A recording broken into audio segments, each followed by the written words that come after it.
stuffed Virginian nightingale that I saw in a fine collection of American birds. The bluebird is equally lovely, and migrates much about the same time. The plumage is of a celestial blue, but I have never seen one otherwise than upon the wing, so cannot describe it minutely. The crossbills are very pretty, the male and female quite opposite in colour, one having a lovely mixture of scarlet and orange on the breast and back, shading into greenish olive and brown; the other more like our yellow hammer, only it is not quite so bright in colour, though much softer, and more innocent looking. They come to our windows and doors in the winter as familiarly as your robins. During the winter most of our birds depart; even the hollow tapping of the red headed and small speckled grey and white woodpecker ceases to be heard. The sharp chittering of the squirrel, too, is seldomer distinguished, and silence, awful and unbroken silence, reigns in the forest during the season of mid winter. I had well nigh forgotten my little favourites, a species of the titmouse that does not entirely forsake us. Of a bright, warm, sunny day, we see flocks of these tiny birds swinging among the feathery sprigs of the hemlocks or shrubby pines, on the plains or in the forest; and many a time have I stayed my steps to watch their playful frolics, and listen to their gay warbling. I am not quite certain, but I think this is the same little bird that is known among the natives by the same name of tittabebe; its note, though weak, and with a few changes, is not unpleasing, and we prize it from being almost the only bird that sings during the winter. I had heard much of the snow bunting, but never had seen it till the other day, and then not near enough to mark its form or colours.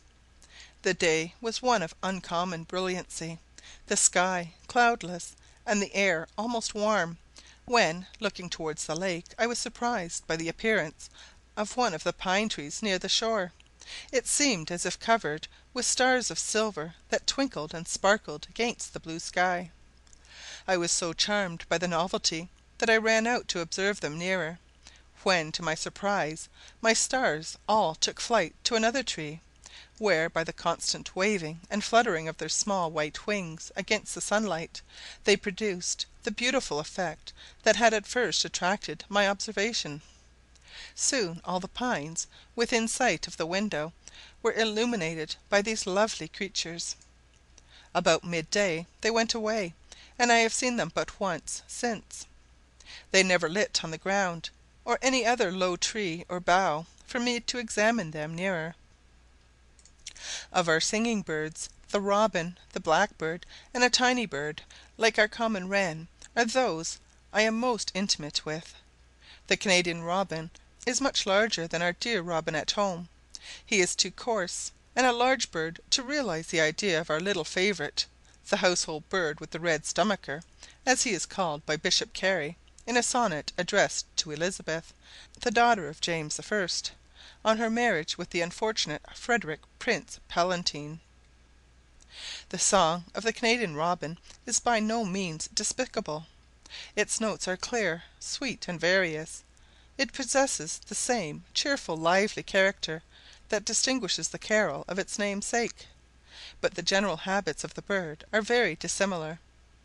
The Canadian robin is less sociable with man, but more so with his own species. They assemble in flocks soon after the breeding season is over, and appear very amicable one to another, but seldom, if ever, approach very near to our dwelling. The breast is of a pinkish salmon colour, the head black, the back of a sort of bluish steel or slate colour. In size they are as big as a thrush.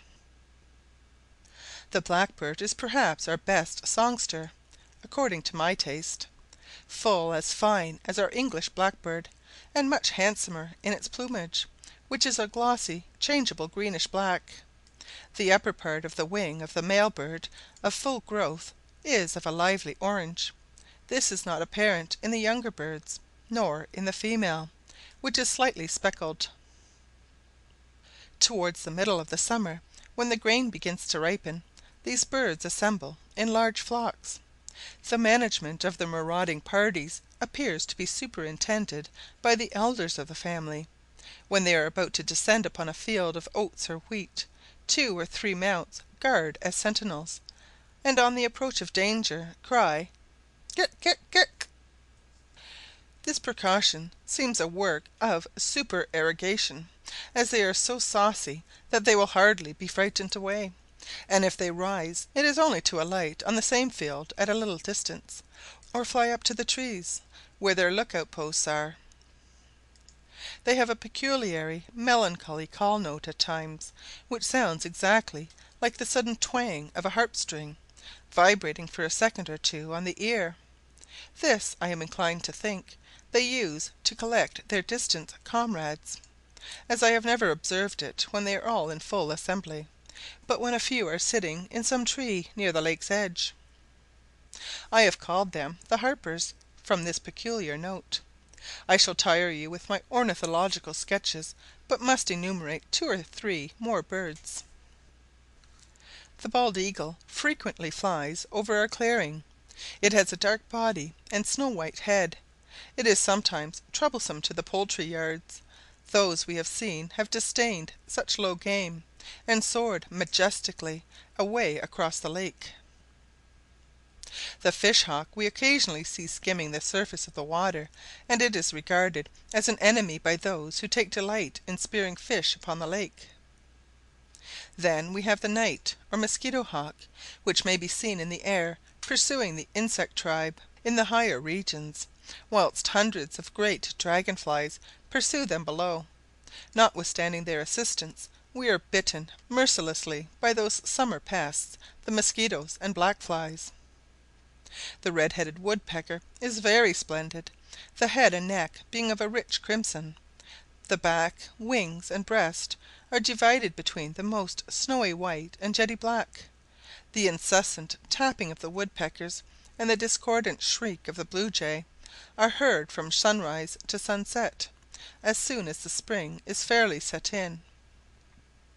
I found a little family of woodpeckers last spring comfortably nested in an old pine, between the bark and the trunk of the tree, where the former had started away, and left a hollow space, in which the old birds had built a soft but careless sort of nest. The little creatures seemed very happy, poking their funny bare heads out to greet the old ones, who were knocking away at the old stumps in their neighbourhood to supply their cravings, as busy as so many carpenters at work. A very curious bird's nest was given me by one of our choppers.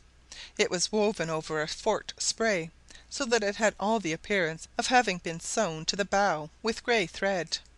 The nest was only secured at the two sides that formed the angle, but so strong was it fastened that it seemed to resist any weight or pressure of a moderate kind. It was composed of the fibres of the basswood bark, which are very thready, and may be drawn to great fineness. On the whole, it was a curious specimen of the ingenuity of these admirable little architects. I could not discover the builder, but rather suspect the nest to have belonged to my protege, the little winter titmouse that I told you of. The nest of the Canadian robin, which I discovered while seeking for a hen's nest in a bush heap, just at the further edge of the clearing, is very much like our home robin's, allowing something for difference of size in the bird and in the material. The eggs, 5 in number, were deep blue. Before I quit the subject of birds, I must recall to your remembrance the little houses that the Americans build for the swallow. I have since found out one of their great reasons for cherishing this useful bird. It appears that a most rooted antipathy exists between this species and the hawk tribe, and no hawk will abide their neighbourhood, as they pursue them for miles, annoying them in every possible way, haunting the hawk like its evil genius.